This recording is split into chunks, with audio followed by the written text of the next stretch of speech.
สวัสดีค่ะวันนี้จะมาทำบททดสอบที่2ซึ่งก็คือบททดสอบของศาสตราจารย์ล็อกวูดกันนะคะสวัสดีค่ะยินดีต้อนรับเข้าสู่ช่องปองเพกาวนะคะ You have been busy. ก่อนอื่นเลยจะต้องกลับไปที่ห้องแลบแชมเบอร์เราจะบอกฟิกว่าเราได้คุยกับลอร์ดกอกซึ่งเขาบอกว่าแลนล็อกกำลังหาอะไรบางอย่างแต่เขาก็ไม่รู้เหมือนกันว่าคืออะไรและหวังว่าหมวกที่เราเอามาจะช่วยให้เขาทั้งสองกลับมาดีกันและสามารถรู้คำตอบได้นะคะ ล็อกวูดรู้สึกกังวลเพราะเขาเห็นว่ากอบลินและพ่อมดต่างวิ่งหน้าแถวปราสาทล็อกวูดของเขาเราเลยแจ้งเขากับเขาว่าลูกหลานของเขาวิกเตอร์ล็อกวูดเป็นพ่อมดสายมือที่ร่วมมือกับแลนล็อกเขาบอกให้เรารีบไปที่ปราสาทเพราะที่นั่นนอกจากจะเป็นสถานที่สำหรับบททดสอบที่2แล้วที่นั่นยังมีแหล่งพลังงานที่ไม่สามารถตกเป็นของคนอีกฝั่งได้แน่นอนว่าก่อนเราจะไปถึงปราสาทเราก็ต้องเชิญกอบลินไปตามทางนะคะเมื่อมาถึงแล้วฟิกจะบอกว่าปราสาทเต็มไปด้วยพวกของแลนล็อกและล็อกวูดและเราควรหาทางเข้าอื่นที่ไม่ใช่ประตูหน้าจริงๆแล้วเราจะใช้คาถาพังตัวไปก็ได้แต่สุดท้ายก็บังคับให้เราสู้อยู่ดีนะคะ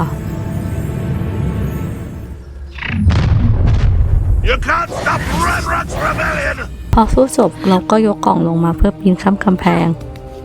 ซึ่งพอเข้ามาในกำแพงแล้วเราจะได้กินแลนล็อกกับล็อกวูดทะเลาะกันแลนล็อกไม่พอใจที่ล็อกวูดจับเราไม่ได้ส่วนล็อกวูดก็ไม่พอใจที่แลนล็อกส่งมังกรไปเอากล่องเพราะเขาพยายามใช้เส้นสายในกระทรวงเอามาอยู่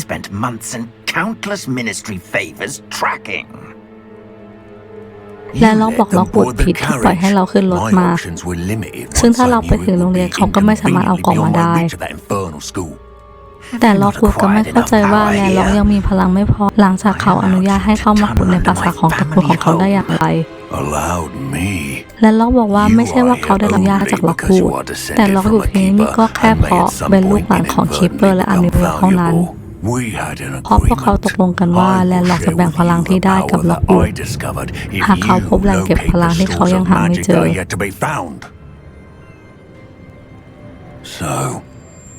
เขายังขู่ว่าถ้าไม่อยากโดนพลังนี้ก็ไปตามหาเราให้เจอ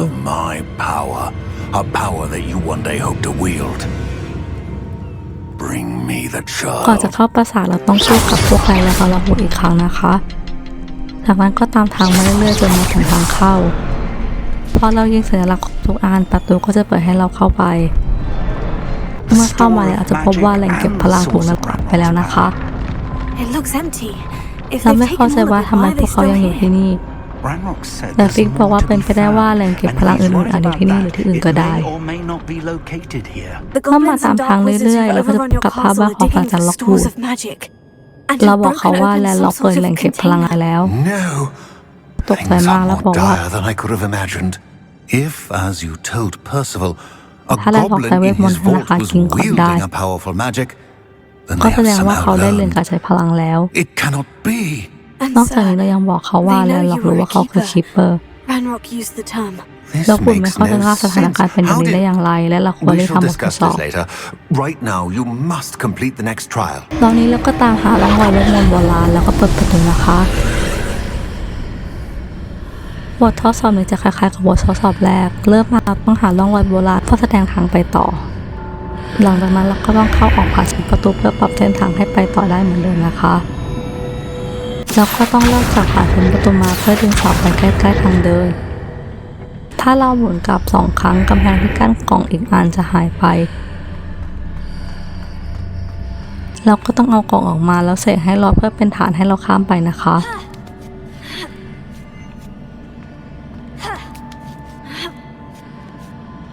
ในส่วนของห้องถัดไปถ้าเราเดินผ่านประตูจะเห็นเสาใหญ่ขวางทางอยู่และไม่สามารถดึงได้นะคะ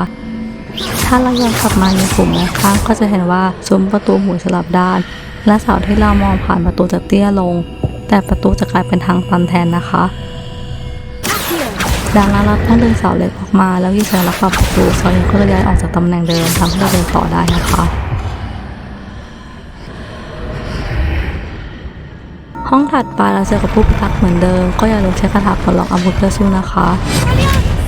ห้องถัดไปเราต้องยิงทะลุผ่านประตูเพื่อหมุนให้เรามีทางไปเอาหีบ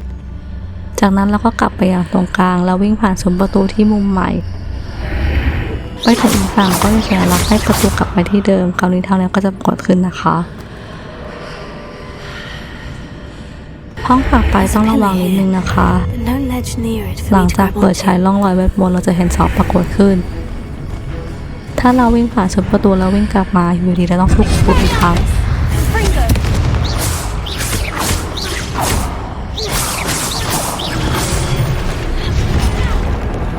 แต่จะมีผู้พิทักษ์ล่องหนซึ่งเราเห็นแต่อาวุธโดยตัวจริงอยู่ที่ประตูอีกฝั่งดังนั้นเราต้องมีออกนับผู้พิทักษ์ห้องนี้แล้ววิ่งผ่านซุ้มประตูเข้าไปสู้กับอีกตัวหนึ่งนะคะเมื่อสู้เสร็จเราจะเห็นว่าห้องฝั่งนี้มีสะพานกับเสาเล็กนะคะดังนั้นเราต้องดึงเสาให้เข้ามาใกล้ขอบประตูมากสุดจากนั้นก็เสกให้ลอยแล้วข้ามกลับไปยังห้องที่มีเสาใหญ่และสะพานจากนั้นก็ปีนขึ้นแล้วไปยังห้องต่อไปนะคะห้องถัดไปจะเจอกับผู้พิทักษ์อีกแล้วพอสู้จบตรงนี้ไปห้องถัดไปเลยก็ได้แต่ทางซ้ายจะมีหินให้เก็บนะคะเราจะไม่สามารถดึงหินลงมาได้แต่เราสามารถดึงสัญลักษณ์ให้ประตูหมุนซึ่งในจังหวะหนึ่งหินจะกลายเป็นกล่องแล้วก็ดึงกล่องลงมาแล้วเก็บหยิบนะคะห้องต่อไปเราจะเจอกับผู้พิทักษ์อยู่ในห้องลับและห้องอีกฝั่งดังนั้นระหว่างทุกห้องนี้เราก็ต้องเคารพผู้พิทักษ์ที่ล่องหนด้วยนะคะเมื่อสู้หมดแล้วผู้พิทักษ์ตัวใหญ่สุดจะปรากฏขึ้นเหมือนบททดสอบที่แล้วพอแค่ผ่านไปได้แล้วก็จะมาถึงห้องที่มีอ่างเป็นซิมนะคะในความทรงจำของล็อกวูดเราจะเห็นพระอาจารย์ทั้ง4มาที่บ้านของอิซาโดลาเธอบอกว่าพ่อของเธอไม่พูดตั้งแต่น้องเสียชีวิตและระหว่างเดินทางเธอได้ค้นพบว่าเราสามารถดึงเอาความเจ็บปวดออกมาได้จากนั้นเธอก็ดึงเอาความเจ็บปวดของพ่อออกมาถึงแม้และแคมเปญจะห้ามแล้วก็ตาม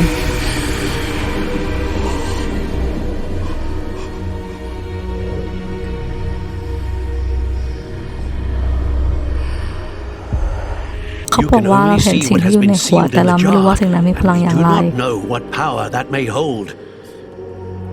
และเวทมนต์นี้ไม่เหมือนสิ่งใดที่เขาเคยเห็นมาก่อน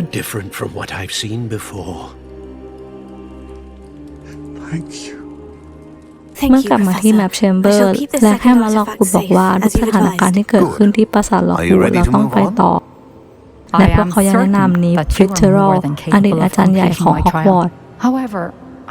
ซึ่งเธอขอเวลาเตรียมสถานที่สำหรับบททดสอบถัดไปก่อนและแค่ขอให้เราฝึกเวทมนต์เพิ่มเติมรวมทั้งแจ้งพวกเขาด้วยหากรู้อะไรเพิ่มเติมเกี่ยวกับแลนด์ล็อกและล็อกวูดจบการทดสอบแล้วเราจะขับเสือดูหนังนะคะ